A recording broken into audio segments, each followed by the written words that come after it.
Hello friends, this is Abhishek Chauhan and let's welcome on our news portal Let's Focus। दोस्तों, जैसा कि आप जानते हैं कि प्रधानमंत्री मोदी जी ने ये कहा था कि 20 अप्रैल को कुछ चीज़ों पर हमें छूट दी जाएगी। उसकी लिस्ट कल जारी कर दी गई है, पर पूरी तरह से लॉकडाउन को नहीं हटाया जाएगा। अब किन चीज़ों पर छूट मिली है ये मैं आपको बताता हूँ। पहली चीज़ है कि जो आपकी रोज़मर्रा की चीज़ें हैं, जैसे कि किराना, फल सब्जी, डेयरी, पोल्ट्री, मील मछली या चारा बेचने वाली दुकानें, उसी के साथ repairing services like electrician, IT repairs और मोटर मैकेनिक, तो इन चीज़ों में भी आपको छुटकारा दिया गया है। तो इन चीज़ों से रिलेटेड दुकानें हैं वो खुली होंगी।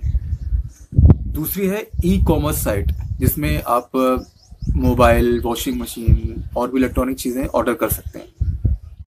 तीसरा है शहर से जो बाहर के उद्योग हैं उनकी तीसरे जो गांव के बाहर या आप जब निकलते हैं ढाबे हुए, तो ये सारी चीज़ें खुली रहेंगी।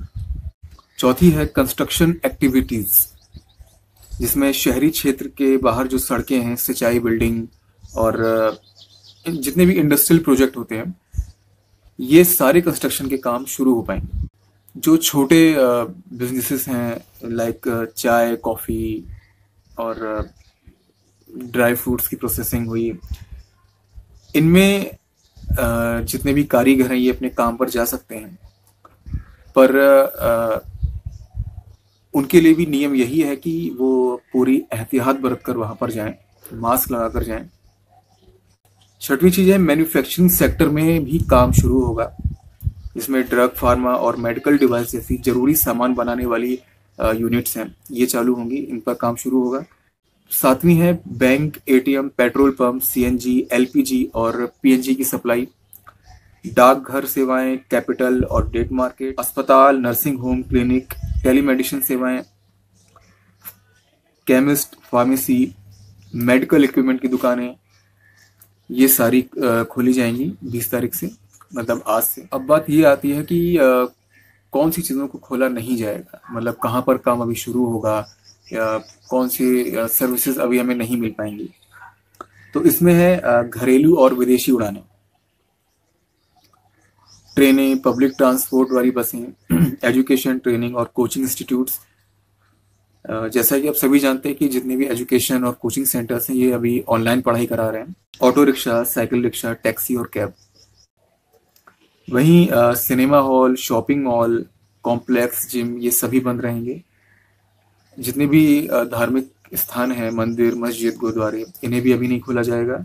और सामाजिक, राजनीतिक, खेल, अकादमिक, सांस्कृतिक और धार्मिक परियोजनाएं भी चल रही हैं। जो धार्मिक आयोजन लोग कराते हैं ये भी अभी सुचारू रूप से नहीं चल पाएंगे। लास्ट सबसे इम्पोर्टेंट चीज़ है कि अगर आप बिना वैलिड रीज़न के लॉकडाउन को फॉलो नहीं करते हैं तो आपको 1 से 2 साल की या तो सज़ा हो सकती है या जुर्माना भी हो सकता है। ये कंपनियां जो अभी खोली जा रही हैं, इन्होंने अगर लॉकडाउन में एहतियात नहीं बरती तो इनकी कंपनियां भी बंद की जा सकती हैं। तो कुल मिलाकर जैसा आपने देखा कि इन चीज़ों में अभी छूट मिलेगी, पर पूरी तरह से अभी लॉकडाउन को ओपन नहीं किया गया है, क्योंकि अभी भी पॉजिटिव केसेस नहीं हुए हैं। हर दिन एक नया केस हमें देखने को मिल रहा है, पर अगर पूरी तरह से लॉकडाउन भी होगा तो चीज़ें आगे चल के काफ़ी कॉम्प्लिकेटेड होंगी। इसलिए सरकार ने कुछ चीज़ों पे रियायत बरती है। और हाँ, योगी सरकार ने यूपी के शहरों को अभी बंद ही करके रखा है। उनमें अभी जो प्रधानमंत्री जी ने छूट दी हुई है वो उन शहरों में लागू नहीं की जाएगी। क्यों? क्योंकि वहाँ पर अभी पॉजिटिव केसेस काफ़ी मात्रा में दिन पे दिन बढ़ रहे हैं। तो आई होप आपको ये जानकारी पसंद आई होगी। तो प्लीज़ इसे वीडियो को लाइक करें, शेयर करें और हमारे चैनल को सब्सक्राइब करें, ताकि आपको हमारे आने वाले वीडियोज़ के बारे में पता चलता रहे। Till then, let's focus.